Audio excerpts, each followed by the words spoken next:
Selamat sore Bapak, perkenalkan nama saya Justina Yusrin Ruandadian, NIM 203030115,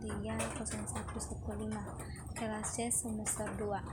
Baik, kali ini saya akan mereview buku tentang aturan metode sosiologi dan teks pilihan tentang sosiologi dan metodenya oleh Emile Durkheim, yang dimana untuk memenuhi tugas kelima mata kuliah teori sosiologi klasik. Bab yang pertama, apa itu fakta sosial? Fakta apa yang disebut sosial? Penting bagi kita untuk menguraikan apa itu sebenarnya fakta sosial.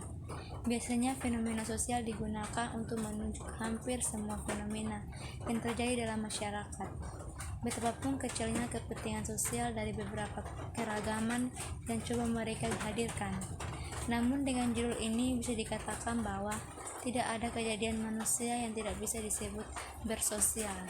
Setiap orang minum, tidur, makan, atau menggunakan nalarnya serta kiranya dilakukan oleh masyarakat yang memiliki kepentingan untuk memastikan bahwa fungsi ini dijalankan secara teratur. Oleh karena itu, jika fakta-fakta ini adalah fakta sosial, maka sosiologi tidak akan memiliki materi pelajaran secara khusus, dan domainnya akan bingung dengan biologi dan psikologi. Namun dalam kenyataannya ada dalam setiap kehidupan masyarakat sekelompok fenomena yang ditentukan dengan jelas yang dapat dipisahkan karena karakteristiknya yang berbeda dari yang membentuk pokok bahasan dan ilmu-ilmu alam lainnya. Penulis menceritakan ketika beliau menjalankan tugasnya sebagai saudara, suami atau warga negara dan melaksanakannya komitmen yang telah beliau buat. Ia memenuhi kewajiban yang ditentukan dalam hukum dan adat istiadat yang berada di luar diri dan tindakan beliau. Ketika perasaan dia sendiri dan ketika dia merasakan bahwa realitas keluarganya di dalam diri dia, pada kenyataannya itu tidak berhenti menjadi objektif, karena bukan dia yang telah menetapkan tugas-tugas ini, tapi dia telah menerimanya melalui pendidikan. Selain itu, seberapa sering terjadi bahwa ketika telah mengabaikan rincian kewajiban yang harus kita tanggung dan bahwa untuk mengetahuinya, kita harus berkonsultasi dengan kode hukum dan penerjemah yang berwenang. Demikian pula orang beriman telah menemukan sejak lahir dengan gaya siap pakai, keyakinan dan praktek kehidupan religiusnya. Beliau mengatakan jika mereka ada sebelum dia, berarti mereka ada di luar dirinya. Selain itu, definisi fakta sosial ini bisa dapat dibuktikan dengan memeriksa pengalaman yang bersifat karakteristik. Cukup kita mengamati bagaimana anak-anak dibesarkan. Jika seorang memandang fakta sebagaimana adanya, sangat jelas bahwa semua pendidikan terdiri dari upaya terus-menerus untuk memaksakan kepada anak cara untuk melihat, berpikir, dan bertindak yang dia sendiri tidak akan sampai pada secara spontan. Sejak awal manusia diwajibkan dia untuk makan, minum, dan tidur pada jam-jam biasa, dan untuk menjaga kebersihan, ketenangan, dan ketaatan. Kemudian bagaimana belajar memperhatikan orang lain, menghormati adat istiadat dan profesi dan bekerja. Bab 2. Aturan untuk pengamat fakta sosial. Aturan pertama dan paling dasar adalah mempertimbangkan fakta sosial. Sebagai benda, pada prinsipnya dapat kita uraikan bahwa fakta-fakta sosial lebih cenderung untuk dipresentasikan secara objektif. Semakin mereka terlepas dari fakta-fakta individu yang dengannya mereka terwujud, sebuah persepsi indramawi memang lebih objektif dan lebih stabil. Tujuannya adalah untuk yang berkaitan karena syarat objektivitas apapun adalah keberadaan titik pandang tetap yang konstan, di mana presentasi mungkin terkait dan memungkinkan semua yang variabel. Karenanya subjektif dihilangkan jika satu-satunya referensi yang diberikan adalah variabel itu sendiri, maka terus berfluktuasi dalam hubungan satu sama lain. Tidak akan ada ukuran umum sama sekali. Dalam kami tidak memiliki cara untuk membedakan antara bagian dari tayangan yang tergantungkan pada apa yang eksternal dan bagian yang mana.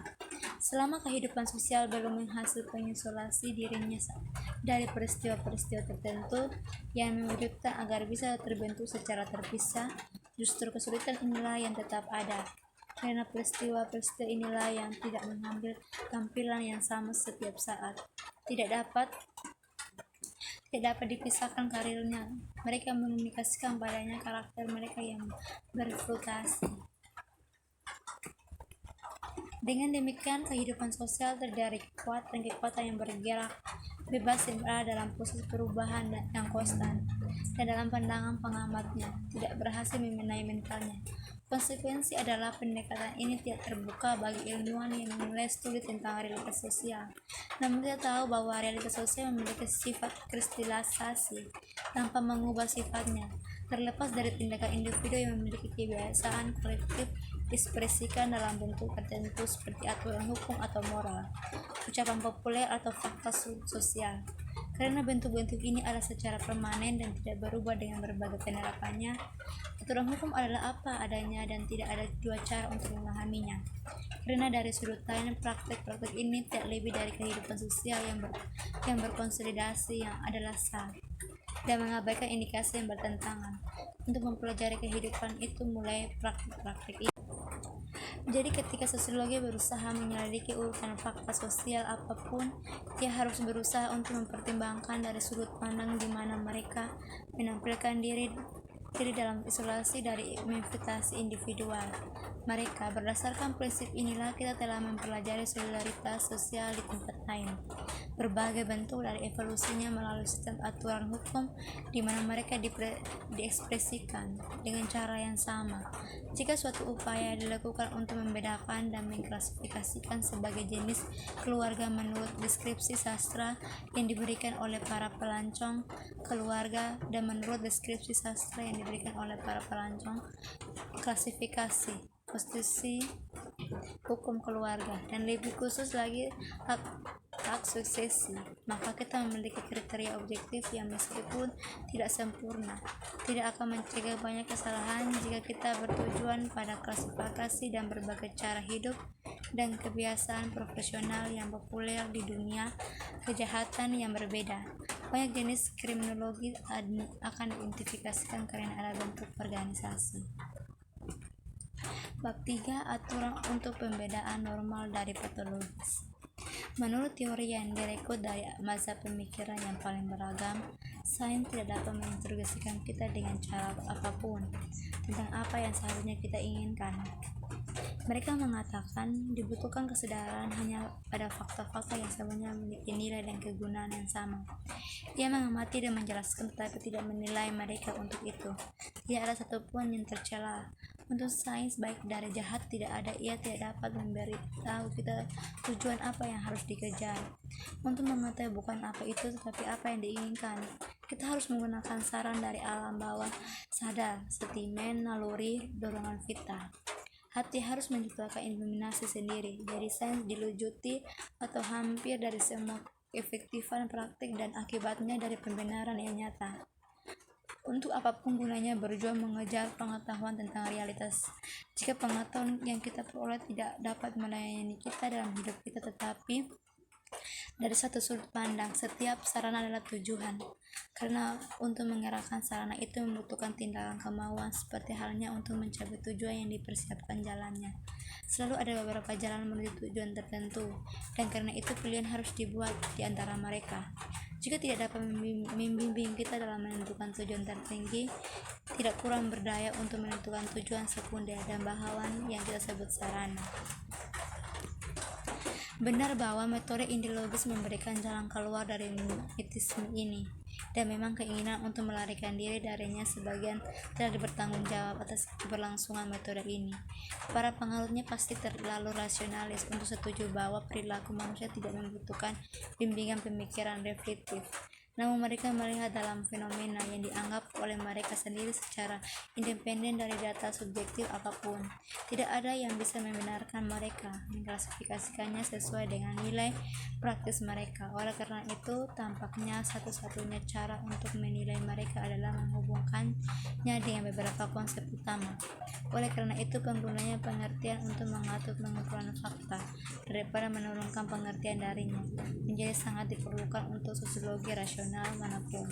Tapi kita tahu bahwa dalam kondisi ini, meskipun praktik telah direfleksikan, refleksi semacam itu tidak ilmiah. Bab 4. Aturan untuk konstitusi jenis sosial. Suatu faktor sosial hanya dapat diberi label normal atau abnormal dalam kaitannya dengan spesies sosial tertentu. Hal yang telah dikemukakan hingga saat ini menyeratkan bahwa cabang sosiologi harus ditunjukkan pada konstitusi dan klasifikasi spesies tersebut.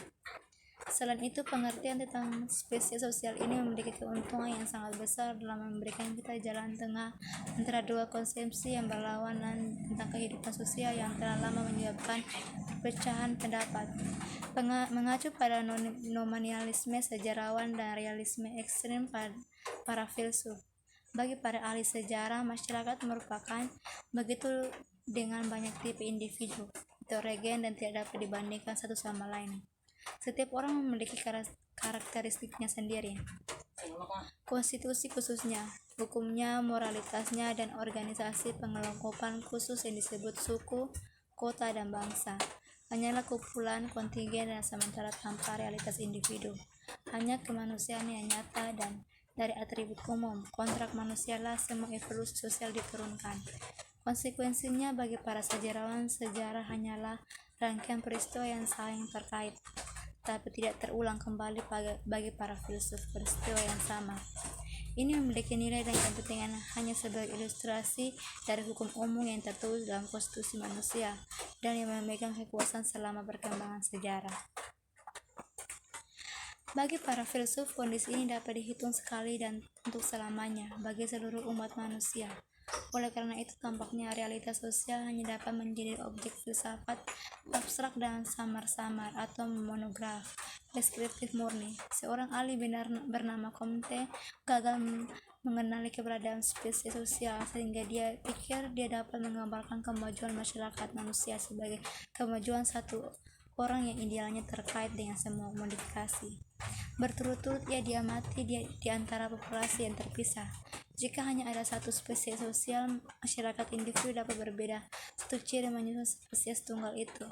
Dan menurut apakah mereka mengekspresikan kemanusiaannya lebih atau kurang sempurna. Sebaliknya, jika ada tipe-tipe sosial yang secara kualitatif berbeda satu sama lain, akan sia-sia untuk mencoba menyandingkannya, karena seseorang tidak akan dapat menggabungkan bersama persis seperti segmen homogen yang membentuk garis lurus geometris.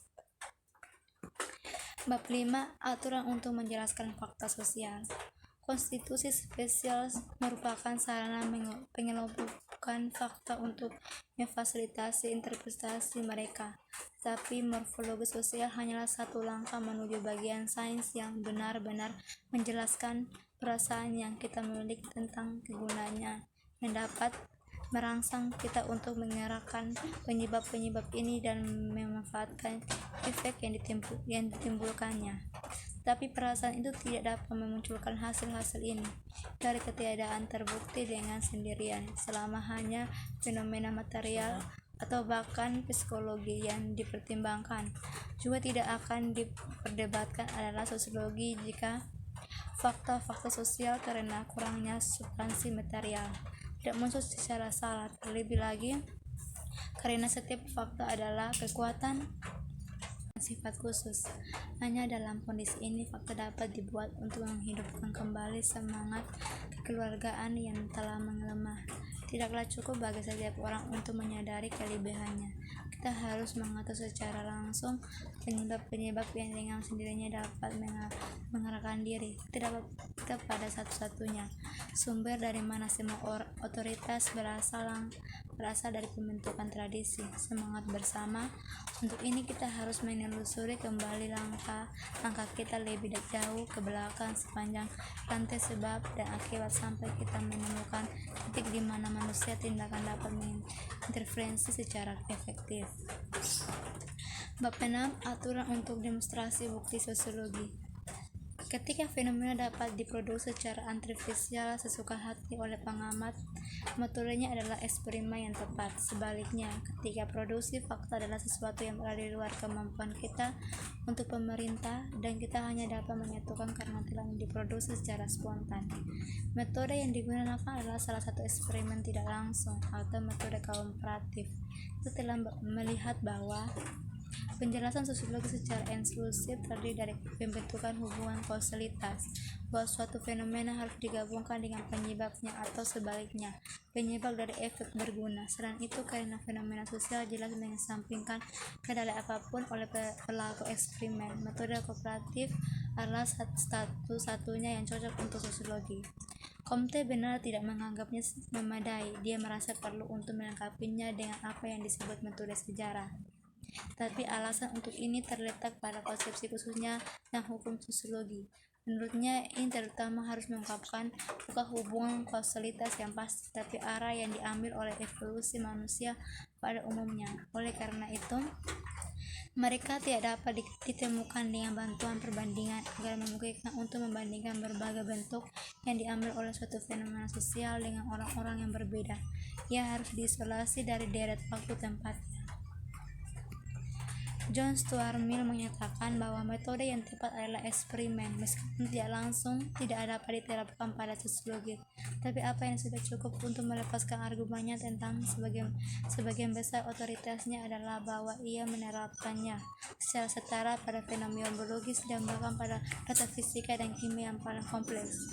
Tapi hari ini kita tidak perlu lagi menunjukkan bahwa kimia dan biologi hanya bisa menjadi ilmu eksperimental. Jadi tidak ada alasan mengapa kritiknya harus didasarkan pada proses sosiologi, karena fenomena sosial hanya dapat dibedakan dari fenomena lain berdasarkan kompleksitasnya yang lebih besar. Sekian dan terima kasih.